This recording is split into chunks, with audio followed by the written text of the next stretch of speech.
मैंने हमेशा से ही ये बात सोची थी कि अरेंज मैरिज आखिर काम कैसे करती है। आप किसी अनजाने आदमी से शादी कर लेते हैं और अपनी वेडिंग नाइट पर किसी अजनबी के साथ बेड पर लेट जाते हैं और वह अपने आप को दिल भर कर छूने की कोशिश करता है। यह ज़िंदगी का सबसे भयानक पल होता है, या फिर से ये केवल मुझे ही लग रहा। मैं रोती रही लेकिन वह बार बार करता रहा यह गंदा काम। मैं अपनी फ्रेंड नंदिनी जितनी लकी नहीं हूँ, क्योंकि अभी हाल ही में उसकी शादी हुई है और उसके साथ वह सब कुछ हुआ है जिसके बारे में मैंने सिर्फ ख्वाब देखे थे। कॉलेज में मैंने एक लड़के को चाहा था, पर मेरी शादी मेरे कज़न भाई से कर दी गई।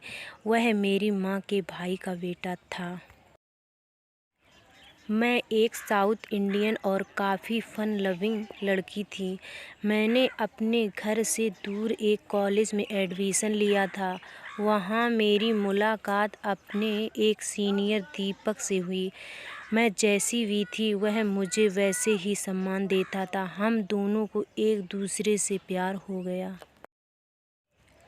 लेकिन मेरी माँ ने अपने अलग ही सपने देख रखे थे। मैंने जैसे ही कॉलेज ख़त्म किया, उन्होंने मुझे शादी के लिए फ़ोर्स करना शुरू कर दिया। मैंने शादी के लिए मना किया और अपने प्यार के बारे में उन्हें बताया। इतना बोलते ही मेरी माँ रोने लगी और बोली कि वह हमारी कास्ट का नहीं है। मैं अपना चेहरा अब अपने भाई को कैसे दिखाऊंगी। मैं और मेरी माँ के बीच में कई दिनों तक कहा-सुनी चलती रही। एक दिन अचानक में से माँ ले चाकू लेकर अपनी कलाई काटने की जिद कर दी। मैं यह देखकर पागल हो गई और उन्हें मारने लगी। फिर कई दिनों तक मुझसे घर में किसी से बात नहीं की। मैंने सोच लिया कि अब मेरे पास कोई ऑप्शन नहीं बचा सिवाय अपने कज़न के साथ शादी करने के। मेरी माँ ने मुझे बताया कि शादी की तैयारियां हो गई हैं और मुझे बस एक बात को एक्सेप्ट कर लेना चाहिए। मैंने अपने भाई से शादी कर ली। मुझे अब भी यकीन नहीं हो पा रहा था कि मेरा भाई अब मेरा पति बन चुका है।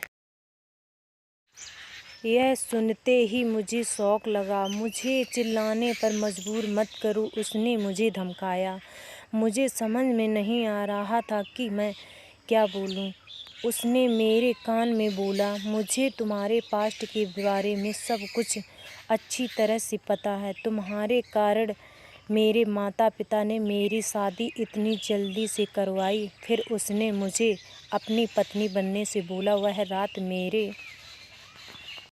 मेरे लिए सबसे भयानक थी। मुझे आज भी उस रात के बारे में सोचकर घबराहट होने लगती है कि खुद को मेरा पति बताने के लिए मेरे कज़न ने किस तरह से उस कमरे में बर्ताव किया है। मुझे कई महीनों तक उस दुरुपयोग का सामना करना पड़ा। मेरी रातों की नींद उड़ चुकी थी, लेकिन जब भी मुझे पीरियड आते तब जाकर मेरे मन में खुशी भरती, क्योंकि उस दौरान मेरा पति मेरे पास नहीं आता। इनके घर वाले मेरे से बुरा बर्ताव करते थे, लेकिन मैं उन्हें कुछ नहीं बोलती बल्कि उल्टा सब कुछ सुन लेती थी। 5 महीने बाद मुझे मौका मिला जिसके मैं काफ़ी समय से इंतज़ार कर रही थी। मैं अपनी माँ के घर कुछ दिनों के लिए गई हुई थी और वहाँ जाकर मैंने बिल्कुल ऐसा व्यवहार किया मानो मेरे साथ कुछ नहीं हुआ ही न हो। मौका देखकर मैंने वहाँ से दूर भागने का प्लान बना लिया। मैंने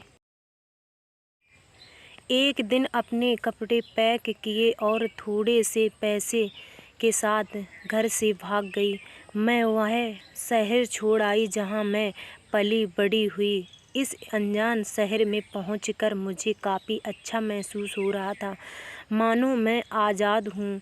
मैंने अपनी माँ को भी बता दिया और वह कुछ नहीं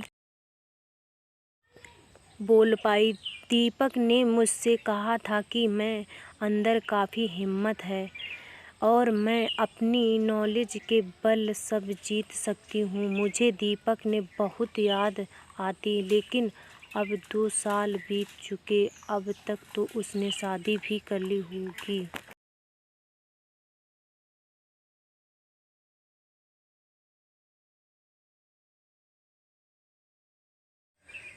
तब से लेकर आज मुझे यहाँ आए 2 साल बीत चुके थे।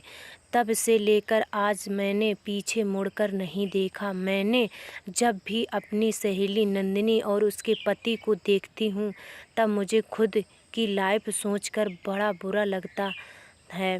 नंदिनी एक खुशहाल महिला है। उसे देख कर लगता है नहीं कि अरेंज मैरिज इतनी बुरी होती जितनी मेरी भी कभी